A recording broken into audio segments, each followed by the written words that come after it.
My school bully humiliated me for 6 years. Then he asked me for a job. For 6 years, this guy made my life miserable. Every day. He'd knock my books out of my hands, call me names in front of everyone, start laughing, and suddenly the whole class was laughing too. Teachers saw it.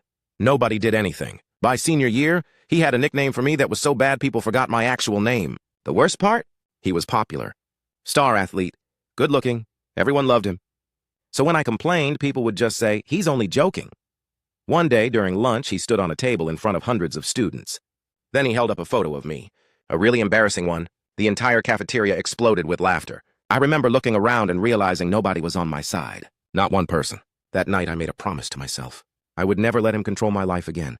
After graduation, I disappeared. No reunions. No social media. Nothing. I focused on one thing. Building a future. Years passed. Then one morning, I got an email. The sender's name looked familiar. My stomach dropped. It was him. The bully. I hadn't heard from him in over a decade. The email was surprisingly polite. He said he'd found my company online. He'd been laid off. He was struggling.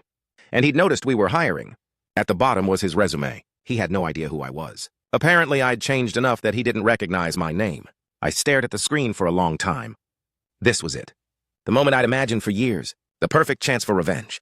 I could reject him, ignore him, embarrass him, make him feel exactly how I felt. Instead, I invited him for an interview. When he walked into the room, I knew immediately he still didn't recognize me. He shook my hand, smiled, talked about leadership, teamwork, respect. I almost laughed. At the end, he asked if there was anything else I'd like to know. I said yes. Then I told him my old nickname, the one he'd spent 6 years calling me. The smile vanished from his face. He went completely silent. For a second, I thought he might actually pass out. He knew, I knew, and suddenly the room felt very small. He looked down at the floor and quietly said, I deserve whatever you're about to do. And that's when I got my revenge. I hired him, not because he'd earned it, because for years, he'd been the most important person in my story. The person I blamed for everything, the person I wanted to beat. But sitting across from him, I realized something I already had. The revenge wasn't rejecting him. The revenge was that his opinion no longer mattered. I signed the offer letter.